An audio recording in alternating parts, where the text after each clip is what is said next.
Hi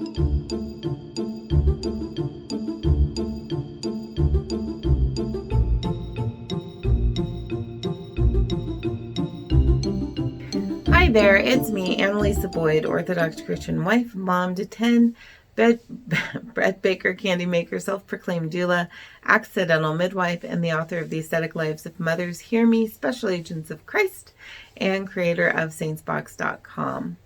So the last couple videos I've done have been focused on kind of my perspective with what's going on with race and social justice and all of that in my perspective. And I could go on and on, I really could, but I thought the time would be better served if I started to focus on what we can do in our homes to help our children become more aware. And I do not mean how can we make our children or help our children to become politically sensitive. I do not mean that at all. What I mean is, how do we help our children to view all people as icons? We have to be intentional when we are looking at this topic. And we have to be careful because this isn't something that's political for us as Christians. This is something that Jesus himself talked about. This is in the scriptures that we read. And so this is not political for us. In the New Testament, Jesus says that we are supposed to love the Lord our God with all our hearts, minds, souls, and strength, and love our neighbors as ourselves. And that those two commands that he is giving encompass all the commandments. So if we are doing those two things, we are obeying God. One of the greatest gifts I feel like my mom gave me when I was growing up is that she taught me about me, but also that it was not all about me. And that's something that's very important. I think it's very important for us to teach our children who they are, recognize themselves as icons, and about others so that they recognize others as icons. That all of us were made in the image and likeness of God. And therefore, if that is true, then we are going to live a certain way and act a certain way towards other people. One thing that she did that was fantastic was she did different cultural nights. And so we'd get some things from the library, music from a certain culture, and maybe a cookbook or something like that. And she would make the food and she would play the music, and we would sit down and eat in whatever way they ate. If it was unique, sitting on the floor, using chopsticks or something like that. But the beautiful part is she never asked, what did you learn? It was just something that we did. And it was like, oh, it's this night. Awesome. It wasn't, okay, we're going to learn about.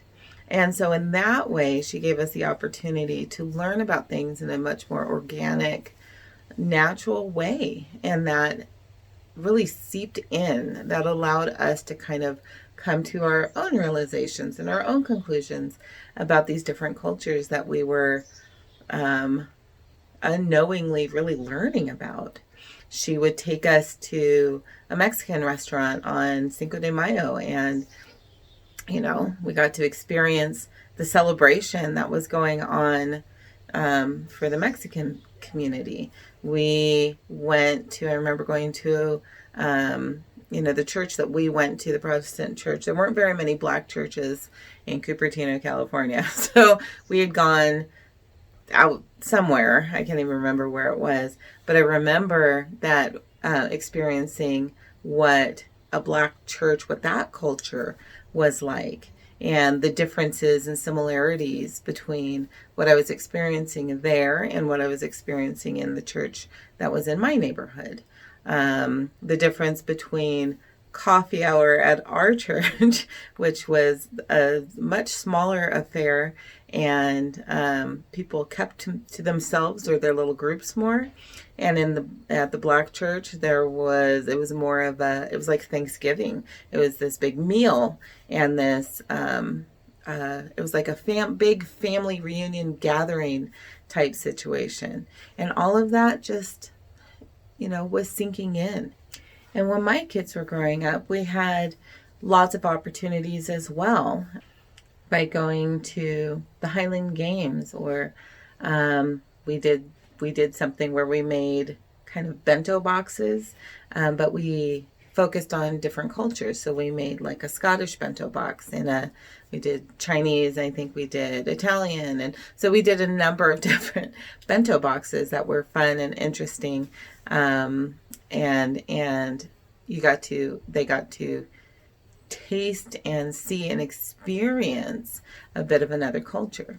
I know when I was homeschooling, there were a number of families who avoided teaching, when teaching history, they avoided teaching anything that had to do with other world religions, or ancient practices that are not Christian, were barbaric even, that they avoided those topics. And I didn't. I thought that it was a good idea, because my children were going to meet people from other religious backgrounds and from other parts of the world. And I wanted them to have an understanding of maybe where these people are coming from, and the similarities that we have, and the differences that we can celebrate, and some of the differences we kind of need to avoid, and why. So we had really good discussions, and we were able to explore those things. And so in that way, we can really incorporate learning about who the people we share the planet with are. It makes me think of Sesame Street. Sesame Street did a really good job, and back in the day, it was very unique for there to be all these different ethnicities represented in one place. And so they did something wonderful. And then also that song, "Who are the people in your neighborhood, right? So that is kind of what we're trying to do, and help our children understand that everyone on the planet are the people in our neighborhood, and the people that God loves, and the people who God wants us to love. Next, we have hospitality. It is so important, if we are teaching our children about other people as icons, we need to do our job to make sure that we demonstrate what it means to be hospitable, and that we give our children opportunities to practice that as well. And so if we're at church and somebody new, I don't care what they look like, but if somebody new comes to church, and let's say if somebody new comes to church, your children need to see you go and greet them at some point during the day, during that time, the church time, after church, fellowship time. They need to see you introduce yourself and welcome somebody who's new, and ask a few questions. If this new person, if it's a family and they have children, then you start teaching your children how to greet with you and come meet these new people and interact with the children. Since we are at home a lot with the pandemic, might be a little difficult. You're not meeting and greeting as many people as you might, but you can practice hospitality at home with each other. Whether it's having a night a week where you like fancy dinner night or something like that, where everybody gets to take a turn being the host. So you're practicing hospitality and welcoming everybody in the family to sit at the table and enjoy a meal together. Or it could be snack time. We have snack time every day with our younger ones, and we can take turns with who is passing out the snack, or who is clearing the place, the table or whatever. I don't know. But, who is being the host for those events. And so there are really fun ways to incorporate that, even in our own home when we don't have access to being able to do that at church. Now, discussions will happen, and that's good for there to be discussions, but it's something that is part of our faith. It is a commandment by God to love our neighbors as ourselves. And so it's something that needs to be woven into the fabric of our faith that we are passing on to our children. There are ways that we intentionally or unintentionally end up sabotaging the message that we're trying to provide to our children. That can come in the form of if there are visitors to the church, and I'm not going to pick on any one jurisdiction, but if your church happens to be more of an ethnic church where the cultural background of the church is very strong, it's important to make sure that you in no way, shape, or form, I'll use the political term, other the visitor for not being of that culture or of that ethnicity. That is something that's very important. And sometimes we're not even aware that we're doing it. So it's very important that we are mindful of maybe what we grew up with, that we don't catch on to, that we might be othering somebody. And we want to make sure that we don't do that, because especially as Christians, I'm talking about the hospitality within the church, we are a body. And so we need to be respectful and welcoming to the body. And we are humans. And so we need to be respectful and welcoming to all people. Another thing that's been happening a lot, especially lately, is the disdain that we have for political figures. We have to be careful not to have extreme reactions to people. We need to help our children understand that a person's a person. The person whose policies I don't like is just a person who is made in the image and likeness of God. And I can disagree with policies, and I can disagree with practices, and I can disagree with statements or belief systems, but I have to be careful not to attack that icon that has been created by God.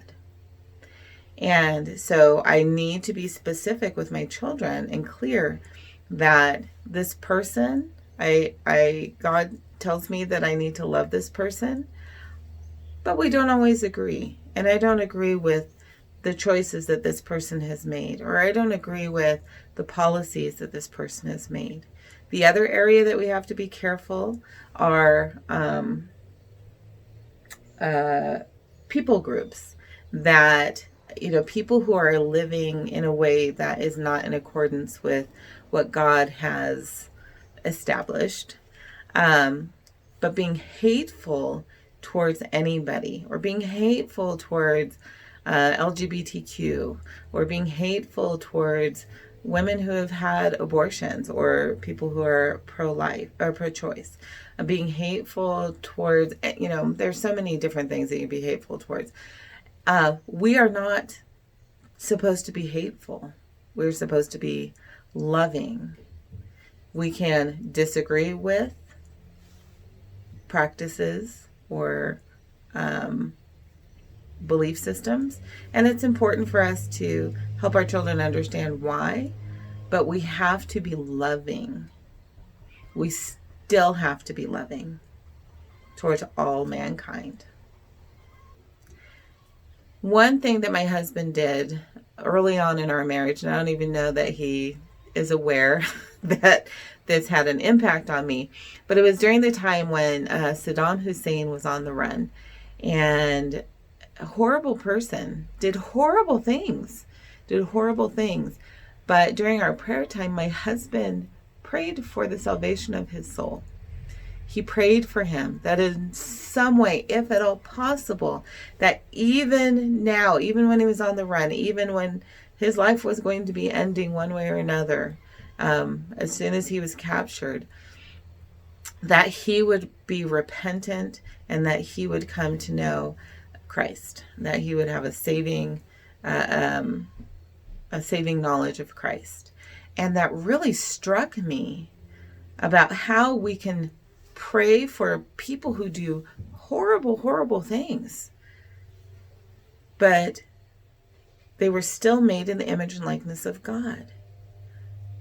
And therefore, we still need to pray for them, even if they're horrible. Even if they're horrible. One other way that we end up sabotaging our work in helping our children to obey and understand and live that second commandment to love our neighbors as ourselves is when we justify injustice, or when we act as judges, because that's God's job. That takes a lot of pressure off of us if we live as if it's God's job. I had a situation recently where there was a person that I did not like for a long time because of something this person said. That was just, it was horrible in my opinion. And for like 15 years, I have not liked this person and have definitely had negative thoughts toward this person. And I just found out about the life that this person lived when they were young, and what was done to them, what they had to do to survive, what was done to in front of them, and they still overcame and became functional human being. And I was so ashamed, because on the one hand I was like, well, I didn't know, but on the other hand I realized I shouldn't have had that judgment in my heart at all anyway, even if I didn't know. And that's what we're trying to get across to our children, that love for our neighbors. So anyway, I just wanted to put that out there. I'll probably have some other ideas. Sorry, my next door neighbor is doing a good job with his yard, but let's keep on working out our salvation one mama moment at a time. Thanks. Bye.